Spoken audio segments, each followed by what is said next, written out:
the node which is coming between 2s and 3s. तो ऐसे ही अगर तुम 4s 5s 6s बनाते जाओगे तो वो कैसे बनते जाएंगे, कंसेक्यूटिव स्फीयर्स के फॉर्मेट में बनते जाएंगे. Okay, yes. वो जो maximum probability to find an electron 90% होती है, वो इन्हीं के बीच में होती है क्या? क्या? वो अभी इलेक्ट्रॉन मैंने वो नहीं किया बेटा, वो अभी के लिए छोड़ दो, ठीक है. डोंट गो बियॉन्ड समथिंग जो अभी हमने क्लास में डिस्कस नहीं किया, because others will start feeling you know they will start feeling scared. So let me reach over there. ठीक है, first let me reach over there. So अभी simple है, नोड का कॉन्सेप्ट बताना मेरे लिए. फाइन. फिर मेरे को जब ग्राफ बताऊंगी ना साई वर्सेस आर का, तब मैं वो डिस्कस करूंगी. Now I'm not going for graph, because पहले मेरे लिए नोड तुम्हें समझ में आ जाए वो बड़ी बात है. Okay, so we'll do it that part later on. Fine. So S subshells कैसे अरेंज होते हैं? They are arranged. How are they arranged? Come on, everyone speak up. Come on. Concentric circles. Yes, concentric. Yes, circles. मैं represent कर रही हूँ, but they will be in the form of a concentric spheres. और जितना n का value ज़्यादा, उतना sphere का radius ज़्यादा, because you have already done that part. कि first का r होगा, second का 4r हो जाएगा, 9r. Okay, so node comes over here between 1s and 2s और ऐसे कर करके बीच में. Yes, very good. So now see, let us check कि ये फॉर्मूला सही है या नहीं है. जिनको थ्योरी समझ में आ रही है उनके हिसाब से चेक करते हैं कि ये फॉर्मूला सही है या नहीं है. Let us check. Okay, so write subshell over here. Give me the n value, give me the l value, give me number of radial nodes. Give me the number of दूसरा कौन सा था, angular nodes. Give me the number of total nodes. And in the last, अगर node है तो give me the position, कहाँ पर वो lie कर. Fine. अच्छा, इसमें बताओ कोई angular node होगी? Will S subshell have an angular node? कोई ऐसा एंगल है स्फीयर में के सेंटर से इमेजिन करो जहां पे इलेक्ट्रॉन ना मिलता हो. स्फीयर में कोई ऐसा एंगल होता है जहां इलेक्ट्रॉन नहीं मिलता हो? नो मैम, ऐसा कोई नहीं, कोई रीजन नहीं है. तो यहाँ पे जो नोड मिल रही है वो कैसी नोड है? कैसा शेप दिख रहा है तुमको? इस नोड का शेप कैसा दिख रहा है? सर्कल जैसा. सो सर्कल जैसी नोड को हम क्या बोलते हैं? Radial node. Radial. Okay, so in S subshell we have only radial nodes. Okay, for S subshell we have radial nodes only. There are no angular nodes for S subshell. Reason समझ में आया क्यों? Yes ma'am. Radial nodes are there. There are no angular nodes. Okay, there are no angular nodes. तो अगर supposing तुम्हें logically imagine नहीं हो रहा है, कुछ होता है जैसे नहीं इमेजिन कर पा रहे हो, सो नाउ सी उसका सब्स्टिट्यूट है हमारे पास, हम लोग मैथमेटिकल तरीके से कर सकते हैं. तो सबसे छोटा एस सबशेल बताओ कौन सा होगा? सबसे छोटा किससे स्टार्ट होगा? देन कौन सा होगा? 2s. Then 4s, 5s, 6s, and so on. ठीक है, जो भी तुम करना चाहो. तो अभी के लिए हम इतना ही रखते हैं क्योंकि उससे ज्यादा मेरे पास स्पेस नहीं होगा, मतलब बाकी तुम समझ जाओगे. अब इसकी एन वैल्यू बोलो क्या है? 1s सबशेल की एन वैल्यू क्या है? 1. और एल वैल्यू क्या है? 0. इसकी एन वैल्यू क्या है? 2. इसकी क्या है? 0, 3. And then 0, 4, 0. Okay. 4 and 0. What is the formula to find the radial nodes n minus l minus 1? यहाँ करो 1 minus 0 minus 1 कितना आया? How many radial nodes? 0. Okay. And number of angular nodes की वैल्यू होती है l. तो यहाँ l की वैल्यू क्या है? 0. 0. So total nodes का फॉर्मूला होता है n minus 1. n है 1, 1 minus 1 will be 0. और तुम्हें याद है, चेक ओवर हेयर, 1s के पास कोई नोड है क्या? 1s तो पहला मेंबर है ना जो क्लास में एंटर कर रहा है, तो वो तो हर कहीं पे भी बैठ सकता है, उसके पास फुल ऑप्शन है. So does it have any kind of node? No ma'am. So that is why there is no nodes present in 1s subshell. Okay, क्योंकि वो पहला मेंबर है जो एंटर कर रहा है, जहां उसकी मर्जी आएगी वो कोई भी पोजीशन ऑक्यूपाई कर सकता है. Now check over here, tell me to n minus 2 1. minus 0, yes, you will get one radial node. How many angular nodes? 0. 0. 0. So total number of more nodes? 1. 1. 1. 1. So you get 1 one node. radial node. कहाँ पर है? 1s or Between 2s. 1s and Very good. 2s. Between 1s and 2s. 1s and 2s. Did you get it? So see now, Yes, अब समझ में आ रहा है 1s और 2s के बीच में एक पोर्शन ऐसा होगा, 2s का इलेक्ट्रॉन बहुत ज्यादा अंदर नहीं जा सकता और 1s का इलेक्ट्रॉन बहुत ज्यादा बाहर नहीं जा सकता. ये white portion between blue and red is a node, okay, for 2s subshell. Fine. और ये नोड्स कैसी हैं? Now you have identified. पहले तो मैंने सिंपल नोड लिखा था, but now I am specifying it is a radial node. Okay, now move again. अब बताओ यहाँ पे कितनी मिलने वाली है? 2. 2. 2. 2. तुमने कैलकुलेशन कर लिया ना? And then 0 and then 2. So tell me how many radial nodes? 2 radial node. 1 between 2. 1s and कहाँ 2s. कहाँ? 1 between 2s. So one Between will 1s be and 2s between and 1s between and 1s and 2s 2s, and second 2s. and second will be, yes, very good. Now मतलब तुम थोड़ा थोड़ा imagine करने लग गए. ठीक है, then यहाँ चेक करके बताओ. 3. 3. And angular, 0. 3. okay, 0. total 3. 3. Which type? 3 radial nodes. All will be radial nodes only. Okay, 3 radial nodes. Where will they be? 1s, 2s, 2s, 3s, 3s.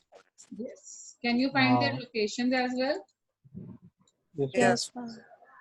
ठीक है, and 3s and 4s के बीच में. So now are you able to follow this point? Nodes का point समझ में आया? Yes, ma'am. Yes, ठीक है. ma'am. अभी Yes, ma'am. ओके, अभी ग्राफ वाला जो डिस्कस किया था ना अभी, तो वो मैं बाद में डिस्कस करूंगी. पहले नोड्स समझाना जरूरी है. मतलब जरूरी क्या है, पहले एक पॉइंट क्लियर हो जाए, देन नोड्स के बाद फिर ग्राफ्स क्लियर करनी है. साई वर्सेस जो तुमने डाउट पूछा था ना, that I will do it later on. Okay, एक एक चीज एक एक बारी में, because I know it is a big chapter and थोड़ा कॉम्प्लेक्सिटी धीरे धीरे बढ़ता जा रहा है. फाइन. अच्छा, अब मैंने तुम्हें बताया था कि पी सबशेल का शेप, ये लास्ट टॉपिक है, just pay attention. I know you get exhausted, but ये लास्ट है क्योंकि हमें सिलेबस पे भी थोड़ा सा ध्यान देना है. सो पी सबशेल का शेप बताओ कैसा था? Dumbbell. It was dumbbell. Okay, so कितने एक्सिस के along it is oriented? 2. 3. Yes, sir. Oriented along one. एक टाइम पर एक देखा करो, ठीक है? एक time. It is oriented along how many axis? 1. One axis. One orbital is oriented along one axis. एक p subshell एक axis के along oriented होता है. इसीलिए इसका L value क्या आता है? What is the L value of p subshell? 3. 1. Okay. How many 1. types of p subshells you have?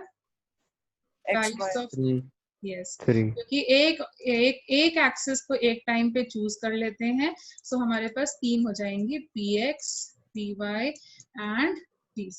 So if I draw them, so ये जैसे मेरा न्यूक्लियस है, ये न्यूक्लियस हो गया, तो ये हमारा px हो जाएगा. फिर हमारे पास ये एक ऐसे आएगा, ये हमारा न्यूक्लियस हो गया. यस, तो ये अगर y एक्सिस हो जाएगा एंड हमारे पास एक z एक्सिस होगा, तो z एक्सिस में हमारा p सबशेल ऐसे आएगा.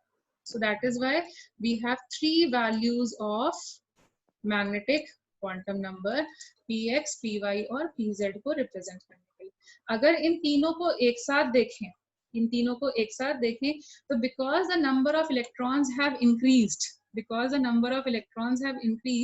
तो इनको बनाना तो स्फीयर ही था, लेकिन प्रॉब्लम ये आई, इनको बनाना स्फीयर था, लेकिन एक दूसरे के इलेक्ट्रॉन्स ने रिपेल करना स्टार्ट कर दिया. उस वजह से प्रॉब्लम ये आई कि ये इतने से पोर्शन में ही रह पा रहा है. ठीक है. फिर py कैसे आ रहा होगा? py ऐसे आ रहा है, और pz कैसे जा रहा होगा? pz को मैं डिफरेंट कलर से डोनेट कर देती हूँ, बिकॉज डिनोट कर देती हूँ, sorry, so that it is much more understandable. तो ये है एक ही न्यूक्लियस के around, they are around the nucleus only, py px और ये हो गया pz, ठीक है।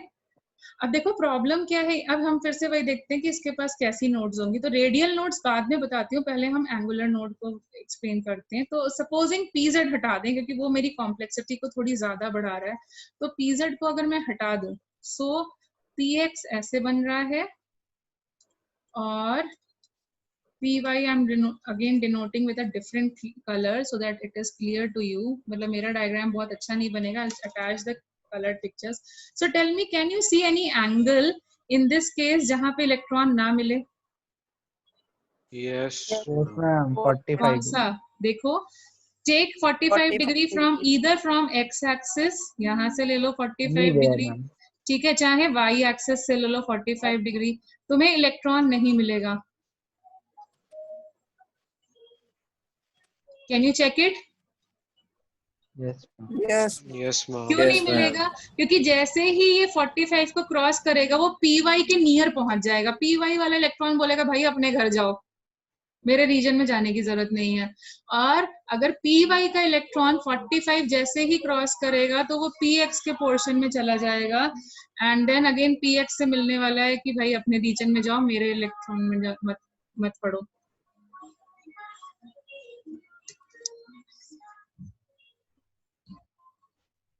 Can you follow this point? Yes ma'am। Okay, Yes, so ma'am. can you see this is the angular node? कितनी angular nodes मिल रही है? कितने angles पे तुम्हें इलेक्ट्रॉन नहीं मिलेगा?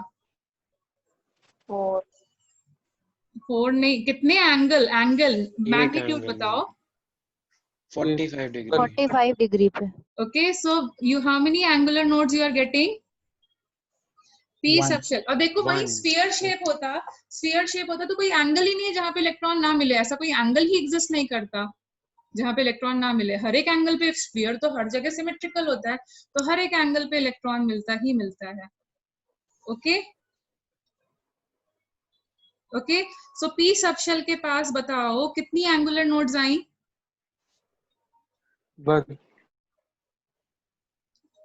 1. Okay, P subshell contains how many angular nodes? 1 angular node. And what is the value? That is why मैंने तुम्हें बोला था number of angular nodes का फॉर्मूला क्या होता है? L। L। And देखो, and what is the L value for P subshell? 1. 1। And L value तो देखो correspond कर रहा है ना हमारा formula. Okay, now let us talk about our radial node. तो अगेन py में नहीं ड्रॉ कर रही हूँ, pz नहीं ड्रॉ कर रही हूँ, सिर्फ px के रिस्पेक्ट में बता रही हूँ। उसी चीज को py में भी इमेजिन करना। सो सपोजिंग ये मेरा px सबशेल है। सबसे पहला p सबशेल कहाँ पर आता है? सबसे पहला p सबशेल कौन से ऑर्बिट में आता है? फर्स्ट ऑर्बिट में कि फोर्थ? सेकंड ऑर्बिट में। Very good.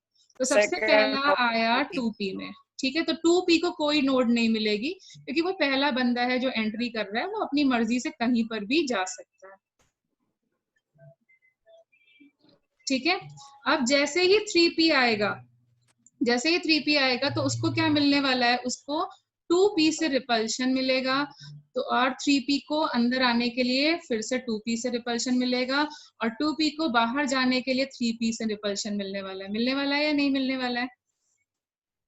Green portion is representing 3p, so will it get a node? अच्छा, मुझे सिर्फ 2 लोगों की आवाज आ रही है, please other people, are you there? Yes, Yes ma'am। Yes, ma'am। ma'am। समझ में आ रहा है? Yes, ma'am। हमारा है। Okay, Anirudh, are you getting it?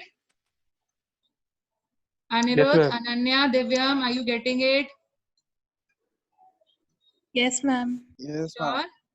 Okay, so ये देखो, यहाँ पर हमारे पास मैंने ग्रीन वाला जो रिप्रेजेंट किया है वो 3p सब शेल रिप्रेजेंट किया है, जो उसके जस्ट बाहर होगा उसका साइज बड़ा हो जाएगा एंड ऑब्वियसली अब 2p उसको रिपेल करेगा, अंदर मत आओ, और 3p उसको रिपेल करेगा बाहर मत जाओ, तो हमें एक नोड यहाँ पर मिलने लगेगी। एंड सिमिलरली 4p कहाँ आएगा, ऑब्वियसली 3p से बड़ा होगा, तो 3p को सराउंड करते हुए बाहर की तरफ ऐसे एग्जिस्ट कर रहा होगा, ऐसे एग्जिस्ट कर रहा होगा। Yes, ma'am. ठीक है, so again you will get a node over here. Fine, okay. So अब मैं इसको Yes, रिप्रेजेंट ma'am. करूं, सब शेल्स यहाँ पे लिखते हैं। Fine, and n and l value अब तुम्हें पता ही चल गया। नंबर ऑफ रेडियल नोड्स बताओ, देन नंबर ऑफ एंगुलर बताओ, टोटल बताओ, ठीक है, एंड पोजीशन बताओ। सो टेल मी, सबसे पहला कौन सा आएगा? S. 2p 2p। Now do n minus l minus 1, कितनी रेडियल नोड्स आएंगी? 2 माइनस 1 0। देखो इसके पास कोई रेडियल नोड नहीं आती। एंगुलर नोड का फॉर्मूला है l।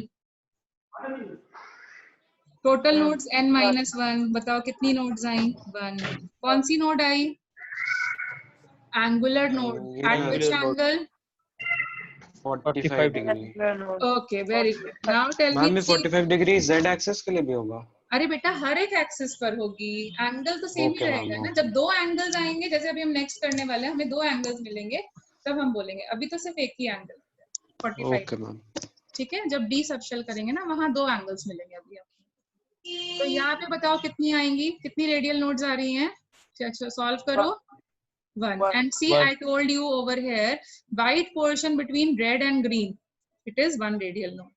एंड एंगुलर कितनी मिलेंगी? Yes. 1. Total? 1. So, 2. how will you divide 2? Between 1 angular node plus 1. 1 angular plus 1 1 radial node between Yes. 2p and 3p. Very good. Between 2p and 3p. Similarly, if I do for 4p, so tell me now. 2 2.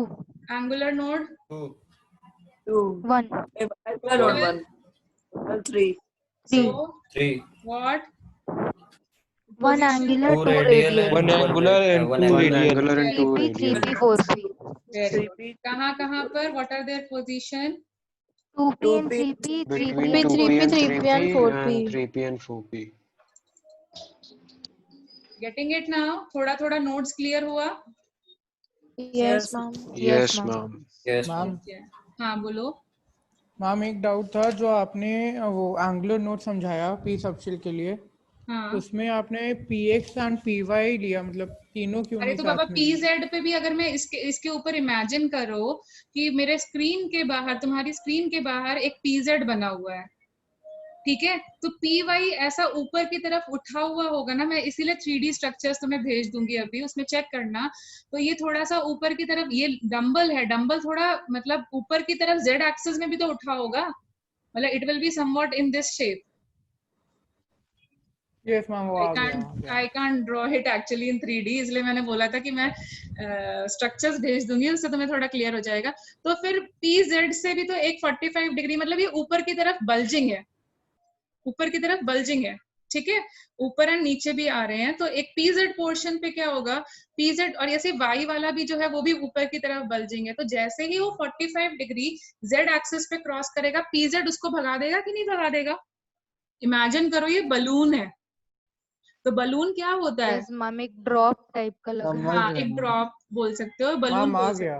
हो। Okay, very good. समझ तो गए ऐसे ma'am. 6 balloons रख के देख लेना, अपने आप समझ में आ जाएगा 45 डिग्री। मैम ठीक है, यस। मैम जैसे इसमें आपने बनाया है एक y एक्सिस पे एक z एक्सिस पे, ठीक है मैम। तो मैम इसमें देखिए 4 जगह उन जो डंबल्स है उनके पास गैप आ रहा है, लेकिन हमने एंगुलर नोड सिर्फ 2 ही लिए है। कहाँ 4 जगह गैप आ रहा है? एंगल तो एक ही है, चाहे यहाँ से मेजर करो 45 डिग्री है, यहाँ से मेजर करो वो भी 45 होगा, यहाँ से मेजर करो तो भी तो 45 होगा। मैम मतलब कितने तरह के एंगल मेजर कर पा रहे हैं वो एंगुलर नोड होता है, कितनी जगह पे से मतलब नहीं है हमें। हाँ, ओके मैम। ओके, जब हम इसको हाइट पे भी मेजर कर पाएंगे तो वो हमारे लिए हो जाएगा अभी इसमें नोडल प्लेन भी आएंगी, डोंट वरी, मतलब अभी तो एंगल ही बताया। एक नोडल प्लेन का मतलब वो प्लेन जहां पे इलेक्ट्रॉन ना मिले। ऐसा प्लेन भी होता है? हाँ ठीक है, वो डी में ज्यादा काम आता है, अभी इसमें इतना काम नहीं आ रहा है, इसीलिए यहाँ ज्यादा डिस्कस नहीं किया, क्योंकि वहां पे दो तरीके के, और जो तुम बोल रहे थे ना 5 क्यों हो रही है 6 क्यों नहीं हो रही है, उसका रीजन ही वही है कि मतलब दो तरीके की और मिलना स्टार्ट होती है। डोंट गेट कंफ्यूज, मेरे को पता ये इतना आज तुम्हारे लिए लिमिट है, सो पहले आज इतना रिवाइज करो, इसके बेसिस पे क्वेश्चंस करो, फिर जब तुम फ्रेश माइंड से, I think we tomorrow only we have a class, तो जब तुम फ्रेश माइंड से आओगे then we will continue, because आज फिर ज्यादा करेंगे ना तो ओवरलोडिंग हो जाएगी, तुम बाउंस बैक करोगे। यस ठीक है, तो आज हम लोग इतना ही बस दिमाग में बैठाओ, नेक्स्ट क्लास में हम लोग उसको करते हैं, एंड अगर टाइम होगा तो इलेक्ट्रॉनिक कॉन्फ़िगरेशन स्टार्ट कर देंगे। Okay okay ma'am. Ma'am, yes, thank you ma'am. ma'am, can you please show the last slide? This last one, Thank you, this ma'am. One, yes, thank you Yes, sir. Everyone. Bye ma'am. Excuse me ma'am, yes, ma'am Thursday को doubts class है नहीं, तो क्या doubts कल पूछ लें हम लोग? हाँ कल पूछ लो, और अगर बहुत ज्यादा पाइलिंग हो जाएगी then we can think about it, ऐसा कुछ वो नहीं है। थर्सडे नहीं, वी कैन नॉट थिंक नहीं अबाउट इट, मैम, बहुत बिकॉज ज्यादा टाइम नहीं है। टेबल चेंज हो जाएगा, चेंज हो चुका है, तो मेरे स्लॉट्स चले गए हैं, शायद बिजी हो गए हैं। Okay ma'am. ओके, तो Thursday you are not having it, but अगर कुछ वैसा डाउट होगा, और मतलब ठीक है, I will try to answer as many doubts I can. Okay, okay ma'am, Thank you, thank because you next ma'am. week we have a test also coming, so I'll try to answer as many doubts as I can. thank you, ma'am. Anything else?